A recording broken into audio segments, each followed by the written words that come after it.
एक दिन रात के वक्त पर 21 साल की एक जवान लड़की अपने ही पिता के बिस्तर पर सो जाती है। जब उस लड़की का पिता घर में आता है तो देखता है कि उसकी बेटी उसकी ही बिस्तर पर लेटी हुई है। वह उससे पूछता है कि बेटी, तुम्हें क्या हुआ है? तो वह लड़की ये कहने लगी कि मेरे सिर में बहुत तेज़ दर्द हो रहा है और मुझे बहुत ज़्यादा डर भी लग रहा है, इसीलिए आज की रात मैं आपके साथ ही सोना चाहती हूँ। बेटी की बात सुनकर पिता कहता है कि कोई बात नहीं बेटा, आराम से सो जाओ। फिर वह खाना खाने के लिए किचन में चला जाता है। खाना खाने के बाद वह थोड़ी बहुत ड्रिंक भी कर लेता है। उसके बाद वह अपने बिस्तर में आकर लेट जाता है। इस कहानी में आगे कुछ ऐसा होता है जिसे सुनकर आपके भी होश उड़ जाएंगे। अब आप सोचने पर मजबूर हो जाओगे कि एक पिता और बेटी आखिर ऐसा काम कैसे कर सकते हैं। कहानी शुरू करने से पहले आप सभी से मेरा निवेदन है कि अगर आप इस चैनल पर नए हैं तो प्लीज़ चैनल को सब्सक्राइब ज़रूर कीजिएगा। तो चलिए दोस्तों, इस कहानी को शुरू करते हैं। आज की यह सच्ची कहानी मध्य प्रदेश के सागर ज़िले की है। इसी ज़िले के एक गांव में प्रेमलाल नाम का एक आदमी अपने 3 बच्चों के साथ रहता था, जिसमें बड़ी बेटी की उम्र 21 साल और छोटी बेटी की उम्र 15 साल और सबसे छोटे बेटे की उम्र 10 साल की थी। लंबी बीमारी के चलते प्रेमलाल की पत्नी का देहांत 2 वर्ष पहले ही हो चुका था। पत्नी के चले जाने के बाद घर के हालात एकदम ही ख़राब हो जाते हैं। उसको घर चलाना बहुत मुश्किल हो रहा था। जो पैसा बचा कर रखा था वह सब पत्नी के इलाज में लग जाता है। आर्थिक स्थिति दिन ब दिन खराब होती जा रही थी और वह काफ़ी कर्जदार भी हो चुका था। बच्चे भी अपनी माँ की याद में गुमसुम रहने लगे थे। उनको संभालने वाला भी कोई नहीं था। औरत तो बच्चों के साथ साथ घर को भी अच्छी तरह संभाल लेती है, मगर एक मर्द के लिए यह सब करना बहुत ही मुश्किल हो जाता है। घर के हालात देखकर प्रेमलाल पूरी तरह से टूट जाता है। अगर वह बाहर कमाने जाता तो फिर बच्चों की पढ़ाई छूट जाती है, और यदि वह घर पर रहता है तो फिर घर कैसे चला पाता। एक दिन उसकी ख्याल आया कि उसे अब दूसरी शादी कर लेनी चाहिए। प्रेमलाल ने सोचा कि अगर वह शादी कर लेता है तो घर भी आबाद हो जाएगा और वह भी बाहर कमाने जा पाएगा। फिर वह अपनी बेटी से कहता है कि बेटा, मैं सोच रहा हूँ कि दूसरी शादी कर लूँ, इससे तुम लोगों की देखभाल भी अच्छे से हो जाएगी और मैं भी बाहर कमाने जा सकूंगा। तुम्हारी माँ के चले जाने के बाद जो तुम सबकी हालत हो गई है, अब मुझसे देखी नहीं जाती। पिता की इन सब बातों को सुनकर बेटी एकदम से खामोश हो जाती है। उसकी ज़ुबान से एक भी शब्द नहीं निकल पाता। प्रेमलाल बेटी को समझाते हुए कहता है कि देखो बेटा, अगर मैं कमाने नहीं गया तो फिर घर चलाना मुश्किल हो जाएगा और मैं तुम सबको पढ़ा लिखा नहीं पाऊंगा। इतना समझाने के बावजूद भी वह लड़की खामोश ही रही। प्रेमलाल सोचता है कि उसकी बेटी अभी दुखी है, फिर किसी और दिन बात करेगा। उसके बाद वह वहाँ से चला जाता है और वह लड़की सोचने लगती है कि जब उसके पिता शादी कर लेंगे और जो सौतेली माँ आ जाएगी तो सौतेली माँ कभी अच्छी नहीं होती। उसने यह सुना भी था और अपनी आंखों से देखा भी था। वह यही सोच रही थी कि अभी उसके पिता बच्चों से बहुत प्यार करते हैं, अगर शादी के बाद वह भी बदल जाएंगे तो सौतेली माँ हमारे ऊपर बहुत अत्याचार करेगी और पापा भी उसी का साथ दिया करेंगे। उस दिन वह लड़की रात भर सो ना सकी और पूरी रात यही सब सोचती रही। जब वह लड़की अगले दिन कॉलेज जाती है तो उसे रास्ते में एक सहेली मिल जाती है जो उसके साथ उसके कॉलेज में ही पढ़ा करती थी। फिर वह लड़की अपनी सहेली को सारी बात बता देती है जो उसके पिता ने अपनी शादी के बारे में उससे कही थी। उसकी सहेली कहती है कि यह तो बहुत गलत होने वाला है तुम लोगों के साथ। अगर तुम्हारे पापा ने शादी कर ली तो तुम्हारे ऊपर बहुत बड़ी मुसीबत आ जाएगी। सौतेली माँ के बारे में तो तुमने सुना ही होगा कि वह किस तरह की होती है। तुम्हारे पापा यह शादी तुम लोगों के लिए नहीं कर रहे हैं, वो तो अपने शारीरिक सुख के लिए कर रहे हैं। उन्हें तो बस अपने लिए एक जीवन साथी चाहिए जो उनकी जिस्मानी इच्छा को पूरी कर सके। तुम्हारे पापा को जिस्मानी इच्छा बहुत परेशान कर रही है, इसी वजह से वे शादी करना चाहते हैं।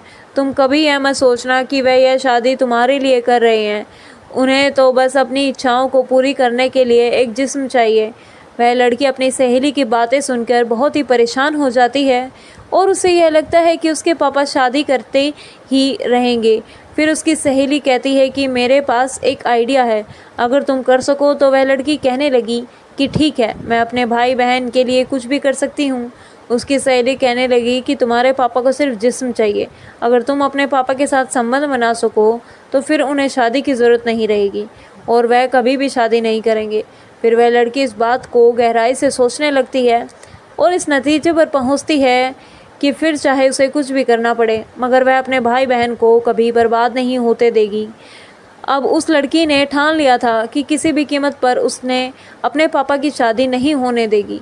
कॉलेज से आते आते उसमें शाम हो गई थी, क्योंकि वह कॉलेज के बाद अपनी सहेली से काफ़ी देर तक बातें कर रही थी। फिर वह घर आकर खाना बनाने लग जाती है और अपने भाई बहन को खाना खिलाकर उन्हें अपने अपने कमरे में सोने के लिए भेज देती है। उसके बाद वह लड़की खाना खाकर अपने पापा के बिस्तर में लेट जाती है। कुछ देर बाद उस लड़की का पिता आता है। जब वह देखता है कि उसकी बेटी उसके ही बिस्तर पर लेटी हुई है तो फिर वह उससे पूछता है कि बेटी तुम्हें क्या हुआ है। तो लड़की कहने लगी कि पापा मेरे सिर में बहुत ज़्यादा दर्द हो रहा है और मुझे डर भी लग रहा है, इसीलिए आज की रात मैं आपके साथ ही सोना चाहती हूँ। बेटी की बात सुनकर वह कहता है कि कोई बात नहीं बेटा, तुम आराम से सो जाओ। थोड़ी देर बाद खाना खाने के लिए वह किचन की ओर चला जाता है और खाना खाने के बाद थोड़ी बहुत ड्रिंक भी कर लेता है। उसके बाद वह अपने बिस्तर में आकर लेट जाता है। एक तरफ वह लड़की लेटी हुई थी और दूसरी तरफ उसके पिता थे, मगर उन दोनों के ऊपर अलग अलग कंबल थे। रात के 12 बज चुके थे, मगर उस लड़की की आंखों से नींद बिल्कुल ही गायब थी। उसके दिमाग में तो उसकी सहेली की बातें और सौतेली माँ की तस्वीरें घूम रही थी। जब लड़की ख्यालों की दुनिया से बाहर आई तो उसने देखा कि उसके पापा तो गहरी नींद में सो गए हैं। फिर वह लड़की डरने का नाटक करते हुए अपने पापा के कंबल में जाकर उनके करीब हो जाती है। थोड़ी देर बाद वह लड़की धीरे धीरे अपने पापा के और भी ज़्यादा करीब होने लगती है। नशे के कारण उनका बाप भी मदहोश होने लगता है। जब तक उसे होश आया तब तक उसके अंदर का शैतान जाग चुका था, इसीलिए वह खुद को रोक ना सका। उसके बाद वह दोनों अपने इस रिश्ते को भूलकर कई बार संबंध बना लेते हैं। अगली सुबह जब वह सोकर उठते हैं तो दोनों ही बहुत खुश थे। उन्हें किसी भी तरह की कोई शर्म या पछतावा नहीं था। उसके बाद तो यह सिलसिला आए दिन ही चलने लगा। अब तो वह लड़की भी इसकी आदी हो चुकी थी। जब भी उनका मन करता तो वह अपनी इच्छाओं को पूरी करते थे। इसी तरह दिन महीनों में बदलते चले गए और महीने कब बीत गए पता ही नहीं चला। एक दिन उस लड़की की तबीयत खराब हो जाती है और उसे उल्टी और चक्कर आने लगते हैं। फिर वह लड़की चेक करवाने के लिए पास के एक क्लिनिक पर जाती है। तब उसकी रिपोर्ट आई तो उसके पैरों के तले ज़मीन खिसक गई। डॉक्टर ने उसे बताया कि वह 2 महीने से प्रेग्नेंट है। उस लड़की के गांव की ही एक औरत उस क्लिनिक में साफ सफाई का काम करा करती थी। जब उस औरत को इस बात का पता चला तो फिर वह औरत पूरे गांव में ढिंढोरा पीट देती है। प्रेमलाल की कुंवारी लड़की माँ बनने वाली है। धीरे धीरे यह खबर आग की तरह पूरे गांव में फैल जाती है। प्रेमलाल का अपनी ही बेटी के साथ नाजायज़ रिश्ता है। एक दिन उसकी सहेली उसके घर जाकर कहती है कि पूरे गांव में पता चल चुका है कि तुम प्रेग्नेंट हो। अपनी सहेली की यह बात सुनकर लड़की बहुत परेशान हो जाती है और उसे कुछ भी समझ नहीं आ रहा था कि वह क्या करे। वह सोच रही थी कि अब तो उसके पिता की बहुत बदनामी हो जाएगी और वह भी किसी को मुंह दिखाने लायक नहीं रहेगी। एक दिन शाम के वक्त वह लड़की मार्केट से कुछ सामान लाने चली जाती है तो रास्ते में उसे मोहल्ले के कुछ लड़के छेड़ने लग जाते हैं। अश्लील बातें करके उसको परेशान करने लगते हैं और उसका बहुत ही मजाक उड़ाते हैं। वह लड़की बहुत शर्मिंदा हो जाती है और सामान खरीद कर घर वापस आ जाती है। घर आने के बाद वह लड़की रात का खाना बनाने लगती है। भाई बहन और अपने पिता को खाना खिलाकर अपने रूम में चली जाती है। उसके दिमाग में सिर्फ एक ही बात चल रही थी कि उसकी और उसके पिता की बहुत बदनामी हो रही थी। अब वह सर उठाकर कभी भी नहीं जी पाएगी। यही सब सोचते हुए रात के करीब 1 बज चुका था। वह कदम उठाती है और रस्सी लेकर जंगल की ओर चली जाती है। जंगल में पहुंचकर वह अपने आप को फंदे से लटका लेती है और उसी गांव का एक आदमी जंगल की ओर जाता है तो वहां का मंजर देखकर उसके होश उड़ जाते हैं। जब वह पास जाकर देखता है तो कदम सन्न रह जाता है, क्योंकि वह लड़की उसी के गांव के में रहने वाले प्रेमलाल की बेटी थी। फिर वह आदमी इस खबर को पूरे गांव में फैला देता है। यह खबर उस लड़की के पिता को भी बताई जाती है। उस लड़की के पिता और गांव के सभी लोग जंगल की ओर चले जाते हैं और उन्हीं में से कोई पुलिस को भी फ़ोन कर देता है। थोड़ी देर में पुलिस भी मौके पर पहुंच जाती है और उस लड़की को उतार कर उसका पोस्टमार्टम के लिए भेज देती है जाता है। जब उस पुलिस पूछताछ करना शुरू कर देती है तो पूछताछ के दौरान लोगों ने बताया कि यह लड़की पेट से थी, इसीलिए ही इसके आत्महत्या की है।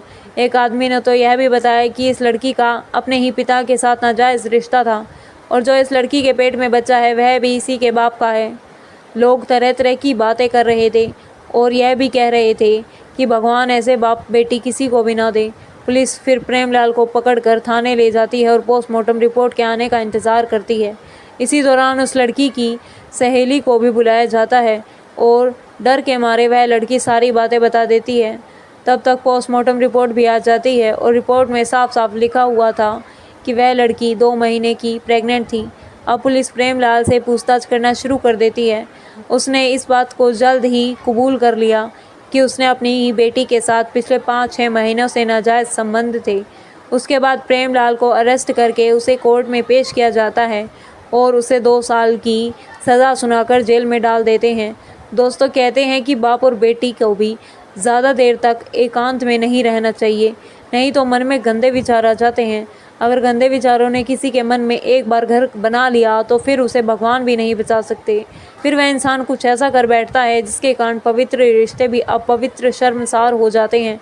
दोस्तों, इस कहानी को सुनाने का मकसद आपकी भावनाओं को ठेस पहुंचाना नहीं है, बल्कि आप लोगों को जागरूक और सचेत करना है। तो दोस्तों, यह थी हमारी आज की कहानी।